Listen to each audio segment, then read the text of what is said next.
নমস্কার বন্ধুরা, আমি সাগরিকা। আমার চ্যানেলে সকলকে স্বাগত। আশা করছি আপনারা সকলেই খুব ভালো রয়েছেন। আমিও ভালো রয়েছি। আজকে চলে এসেছি আমরা সকলে মিলে কিচেন গার্ডেনে। প্রচুর লাউ জালিয়ে এসছে আর কয়েকটা লাউও বড় হয়েছে। আজকে যেই লাউটা বড় হয়েছে সেটাই নেব আর সম্পূর্ণরূপে একটা নিরামিষ সাদামাটা রেসিপি করব। বলতে পারেন হেলদি এবং টেস্টি আর ইনস্ট্যান্ট একটা রেসিপি।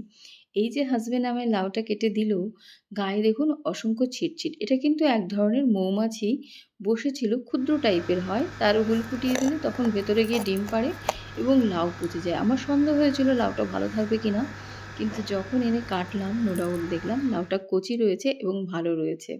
তা ভাবলাম এটা দিয়ে একটা নিরামিষ আপনাদেরকে রেসিপি করব, একদম হেলদি।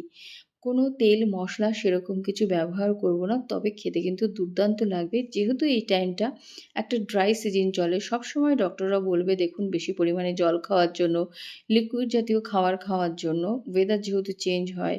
আর দ্বিতীয়ত এরকম তেল মশলাবিহীন খাবার। আর তার মধ্যে লাউ কিন্তু প্রচণ্ড একটা উপকারী সবজি। মানে সব কিছুকে কন্ট্রোল করতে সহায়তা করে। ব্লাড প্রেশার বলুন, কোলেস্টেরল বলুন, সুগার বলুন। তো লাউটাকে সুন্দর করে এইভাবে কুচিয়ে নিয়েছি। রাফলি চপ, নট গুড। তো শুরু করা যাক রেসিপিটি। এইভাবে কুচিয়ে নিয়েছি একদম। তো অনেকে একটু লবণ দিয়ে রাখে, আমি লবণ কিছু দিইনি, কোনো জল ছাড়া রান্না করব। আজকে করব লাউ ভাজা রেসিপি, খুবই সাদামাটা রান্না। দিয়ে কড়াইটা বসিয়ে দিয়েছি, তাতে আমি সর্ষের তেল দিয়ে দিচ্ছি পরিমাণ মতন। দেখবেন এরকম এখন যেহেতু মানে এই ফাল্গুন চৈত্র মাসের দিকে একদম শরীরে কিন্তু মানে ডিহাইড্রেট হয়ে যায়, তখন এই ঝিঙে লাউ এইসব খেতে হয়। তো এটা আমার ঠাকুমাই করতো এই রেসিপিটা, একদম সাধারণ একটা রেসিপি, কিন্তু খেতে খুব ভালো লাগে। কোনো মশলাপাতি যাবে না, শুধু ফোড়ন দিয়ে রান্না। তো নিয়েছি আমি 5 ফোড়ন আর একটা শুকনো লঙ্কা, জাস্ট আমি দিয়ে দিচ্ছি তেলের মধ্যে। দেখুন, গাছের টাটকা তাজা লাউ বলে কোনো মশলাপাতি দিলাম না বন্ধুরা। তো আজকে নিরামিষই করলাম, লাউটা কেটে নিয়ে এসেছি যেহেতু। আর ভীষণ পোকামাকড়ের উপদ্রব চলছে, দেখা যাক মানে বায়োভাবে যদি কন্ট্রোল করা যায় এই পোকামাকড়। দেখবেন লাউটার গায়ে চিটচিট হয়ে গেছিলো, তো বাবা অনেক দিন আগের থেকেই কাটতে বলেছিল, আমি কাটিনি।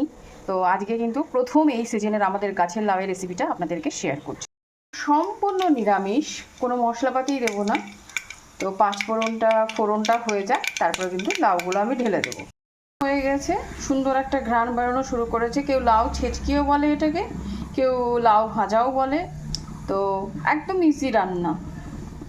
দিয়ে দিচ্ছি এখন লাউটা। ভীষণ ভালো লাগে, গাছে যেমনই সবজি হোক না কেন। এতদিন খুব ঠান্ডা ছিল, লাউ অতটা খাওয়া যেত না, একদম পারফেক্ট সিজনে লাউ ধরেছে। তো এবার প্রচুর লাউ হবে। লাউটা মজানো দিয়ে দিচ্ছি, মজানোর জন্য আমি দিয়ে দিচ্ছি প্রয়োজন মতো লবণটা দিয়ে দেবো, কিন্তু জল দেবো না কোনো আজকের রেসিপিতে। হলুদ গুঁড়ো করে এবারে মিক্স করে নেব। আর লাউ কিন্তু ঢাকা দেবেন না, ঢাকা দিলে লাউয়ের রান্না কিন্তু খুব একটা বেশি ভালো। লঙ্কা ভেঙে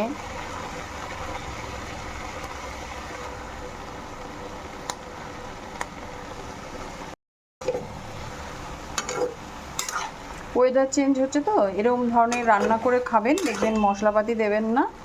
তো অনেক সময় শরীরের জন্য খুবই উপকারী।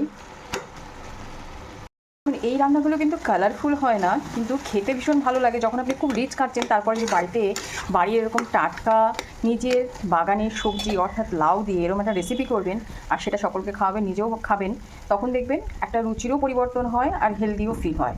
তো লাউ তো উপকারী সবজি, দিয়ে দিচ্ছি সামান্য পরিমাণে আদা, জাস্ট শুক্তোর একটু ফ্লেভার নিয়ে আসবে। সেরকম মশলাপাতি তো কিছুই দিইনি আমি, বুঝতেই পারছেন।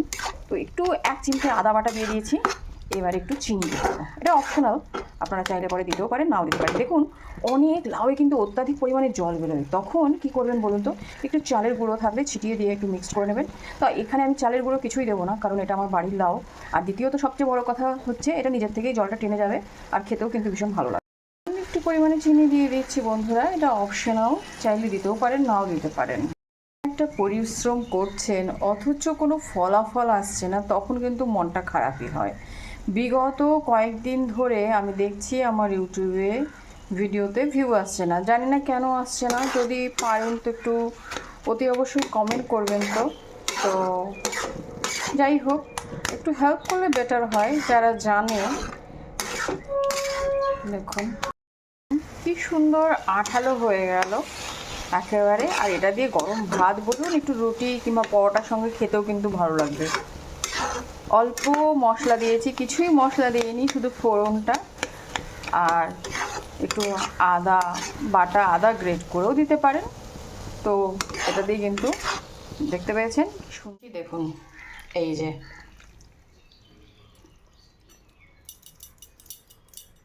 দারুণ।